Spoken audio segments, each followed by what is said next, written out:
Hi, I'm Neil Enoch and welcome to Train Talk TV, the podcast about all things railroad. Today, with the coming of spring, more prototype and full-scale events are finding their way into our Railway Weekender. The Makerbot, will this 3D printer find its way onto train modelers' workbenches everywhere? Cantrak N-Gaugers prepare for Supertrain, Canada's largest train show, and we start building our T-Gauge Briefcase Layout.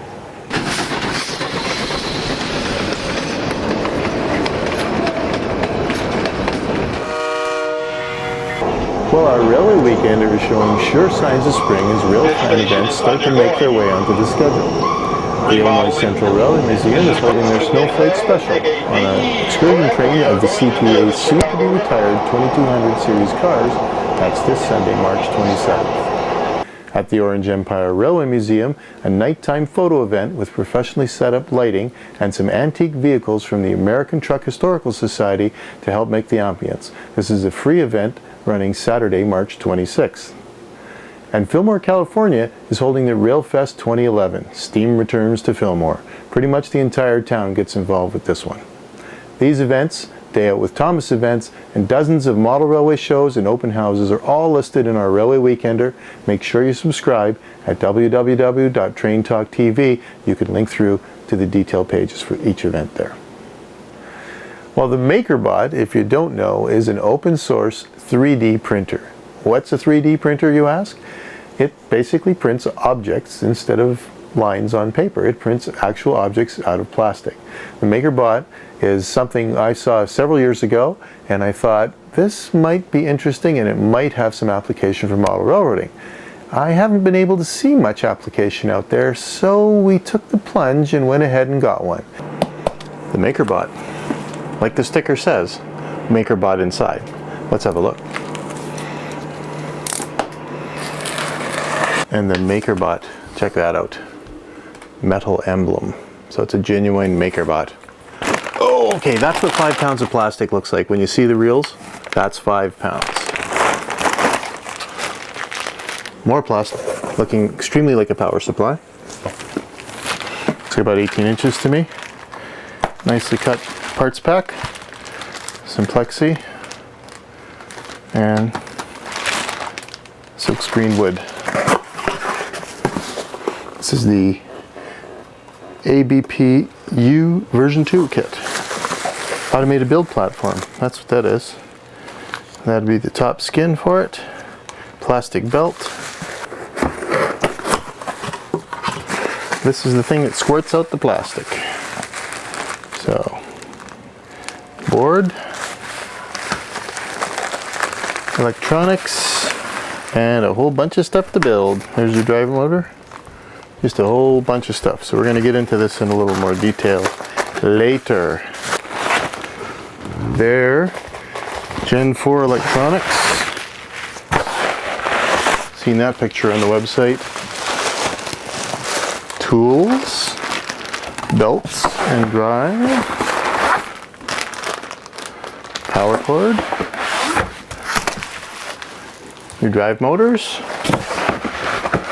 This will be your rods and shafts, no doubt. Perfect. Well, if you have an idea that you think the Makerbot might be just the thing for, check out the Makerbot page on our website, www.traintalk.tv, for details on how you can get that idea to us in a format that we may actually be able to produce it for you and show it on the website. Supertrain is Canada's largest train show held in Calgary, Alberta every year in April. We're shooting a documentary about the making of this big show, and this weekend, as part of that, we shot the Cantrak N-Scalers as they did a test assembly of their layout, the show layout for the show. I thought this would be a simple shoot and a simple process, and apparently I was wrong. There's a lot involved. Have a look. And we're here with Selwyn Morris from Cantrak. Selwyn, tell us a little bit about Cantrak. Well, Cantrak's been around for approximately 35 years. It's Calgary based. We've always been basically a modular type layout.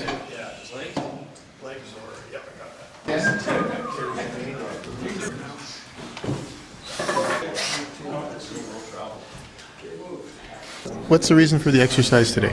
The reason for the exercise is just basically a dry run. We've got several new modules, So we want to make sure that those modules are up to our standard and will work cohesively with the rest of the layout that's been in the show before.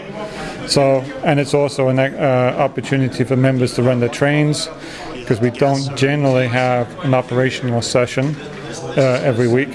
So, yeah, and to make sure that we don't have any hiccups. We had a little bit of an electrical one, which was unexpected, but you know. That's what this is for. Yeah, exactly.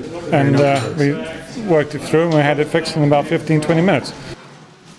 So I would say that it has to 1, 2, 3. contact. It took us the standard 3 hours to set the thing up. And it's a wee bit bigger than it has been before. And does the club own any of the modules? The club owns the 4 corner modules.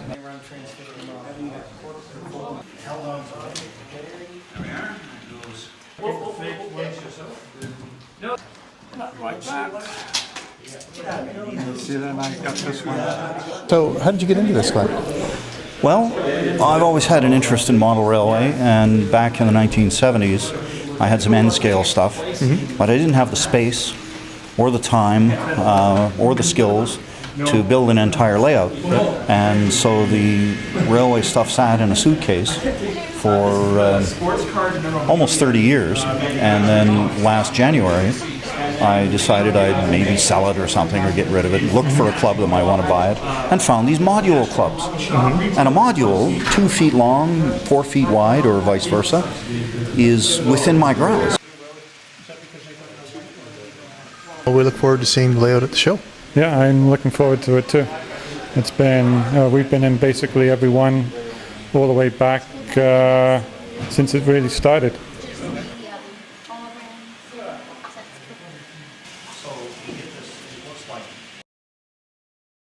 That's it. There'll be a whole lot more. You'll see it all at Supertrain. Well, as you saw a few episodes back, we do have our T-Gauge on hand now. We really love the idea of this small gauge and want to see what we can do with it. We've chosen a briefcase-style layout as our first project. We're going to use much of what's available today in this one simple briefcase layout, and we want you to join us as we put the whole thing together. Start with a nice 11/17 sheet. It just so happens that it actually fits an outside loop. A 120mm radius loop would track pretty good. Layer, get a little base, a little thickness there. The river. And we don't want to get too high before we have our track in, otherwise our mountain is going to be way too high. So there's that. And then just to make sure we're still on track, so to speak, there we go. We need to cut our tunnel in now by just filling out the inside of the curve. So we're going to build up probably 3 or 4, maybe even 5 layers here. Now we will glue all this together. I am actually going to cut it out of wood when we're done. I'll just, there's our tunnel, that's where it's going to be, and with the lid on. And we'll just keep going up. The little path will wind up to the lookout. And a station kind of there. When in doubt, fake it out. So this is where our little town's road will go. We wanted a little path across the river. Path across the river. Yeah, so I whipped together this cedar box to put we wanted a briefcase layout. This is going to be my briefcase. The layout is going to fit in it just like so. And of course it will come out. But in case you didn't want it to come out, you'll actually be able to fit the entire battery powered layout with trains in the case. And I may put something up in the lid here too to hold more bits. So anyway, when it's done, like so, nice couple of latches, a handle, and you're good to go.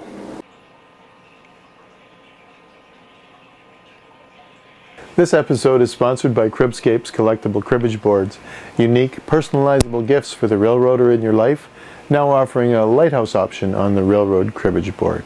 They're available at www.cribscapes.com.